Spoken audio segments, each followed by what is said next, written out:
السلام علیکم، welcome back to my channel Urdu کہانی ٹیوب۔ دوستو، آج میں آپ کے لیے آصف کا وجود کا بقیہ حصہ لے کر آپ کی خدمت میں حاضر ہوئی ہوں۔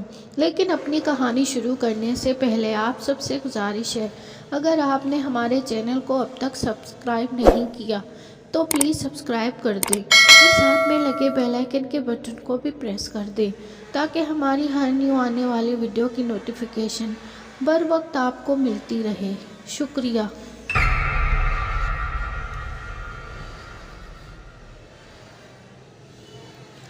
اس طرف میرا ذہن گیا ہی نہیں۔ میرے ساتھیوں کو آصف کی دھمکی دینے کی بات بتانے پر وہ میرا ہی مذاق اڑاتے کہ تم آصف کو مانتے نہیں ہو، پھر کیسے آصف سے ڈر رہے ہو۔ مہربان کی بات میری سمجھ میں آ گئی تھی اور مجھے یہی کرنا تھا۔ رات کو میں ذہنی طور پر تیار تھا کہ مجھے آصف سے بات کرنی ہے۔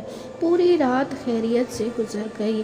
آصف نے مجھے پریشان نہیں کیا۔ ابھی فجر کی نماز ہونے میں وقت تھا کہ مجھے ایسا محسوس ہوا کہ جیسے کوئی لڑکی بڑی درد بھری آواز میں رو رہی ہے۔ رونے کی آواز سے میری آنکھ کھل گئی۔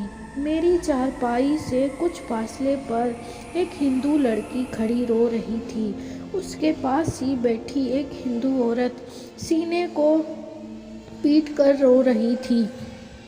انہیں صحن میں دیکھ کر مجھے سخت حیرت ہو رہی تھی کہ وہ کس طرح گھر کے اندر داخل ہو گئیں۔ باہر کا دروازہ بھی بند تھا۔ میں نے ذرا ہمت سے کام لیا اور ان سے بات کرنے کا سوچ کر ان سے مخاطب ہوا۔ کون ہو تم؟ ہم بھٹکتی ہوئی آتمائیں ہیں اور تم نے اس مکان میں آ کر ہمارا سکون برباد کر دیا ہے۔ میں نے کسی طرح تمہارا سکون برباد کیا؟ میں نے پوچھا۔ ہمیں زندہ مردوں سے سخت نفرت ہے اور جب کرایہ دار اس مکان میں رہنے آتے ہیں تو شدید غصہ آتا ہے ہمیں۔ انہیں ڈرانے کے لیے مختلف روپ بدل بدل کر ان کے سامنے آنا پڑتا ہے تاکہ وہ کس طرح ڈر کر مکان خالی کر دیں اور ہمیں ان کی صورتیں دیکھ دیکھ کر غصہ نہ آئے۔ اس کا مطلب ہے کہ تم نے کرایہ داروں کو بہت نقصان پہنچایا ہوگا، جبھی کرایہ دار اس مکان میں ٹکتے نہیں ہیں۔ میں نے کہا، ہم آتمائیں بھلا کسی کو کیا نقصان پہنچا سکتی ہیں؟ ہم صرف انسان نفسیات سے کھیلتے ہیں اور انہیں ڈراتے ہیں، اور انسان کو اگر کسی قسم کا نقصان ہو جائے یا وہ ہماری بدلی ہوئی صورت دیکھ کر خوف زدہ ہو کر کسی چیز سے ٹکرائے یا گر جائے تو وہ سمجھتا ہے کہ اسے ہم نے نقصان پہنچایا ہے۔ جیسے تمہیں کئی دن سے ہم ڈرا رہے ہیں مگر تم سخت دل ہو، ڈرتے نہیں ہو۔ وہ عورت بولی، میرے ذہن میں بھی یہی بات ہے کہ آتمائیں کسی کو نقصان نہیں پہنچا سکتی، اس لیے میں تم سے نہیں ڈرا۔ میری ایک بات سمجھ میں نہیں آئی کہ تم مردوں پر اتنا کیوں خفا ہو؟ انہوں نے تمہارا کیا بگاڑا ہے؟ میں نے کہا، ظالم مردوں نے ہی ہمیں اس حال پر پہنچایا ہے۔ وہ کیسے؟ میرے پتی کے انتقال پر گھر کی ذمہ داری کا بوجھ میرے کندھوں پر آ گیا تھا۔ میں نے مختلف گھروں میں ماسی کا کام سنبھال لیا تھا۔ اسی کام سے گھر کا گزارا چل رہا تھا۔ پہننے کو پرانے کپڑے مل جاتے تھے۔ ساوتری میرا سب کچھ تھی۔ جیسے جیسے وہ بڑی ہو رہی تھی مجھے اس کی شادی کی فکر کھائے جا رہی تھی۔ جہیز میں دینے کو کچھ بھی جمع نہیں تھا۔ میرے پاس جو زیور تھا وہ میرے پتی کی بیماری پر لگ گیا تھا۔ اب میری یہی کوشش تھی کہ میری بیٹی ساوتری کے جوان ہونے سے پہلے پہلے جہیز کے نام پر کچھ سامان جمع کر لوں۔ بیٹی کے فرض سے انسان جتنا جلدی فارغ ہو جائے اتنا اچھا ہوتا ہے۔ مجھے کیا خبر تھی کہ قسمت میرے ساتھ کچھ اور ہی کھیل کھیلنے والی ہے۔ میں نے کچھ رقم جمع ہو جانے پر چند بکریاں خریدی اور ان کا دودھ بیچ دیتی تھی۔ دودھ کی مدد میں آنے والی رقم جمع کرنے لگی تاکہ جہیز کی تیاری میں اس رقم سے مدد مل سکے۔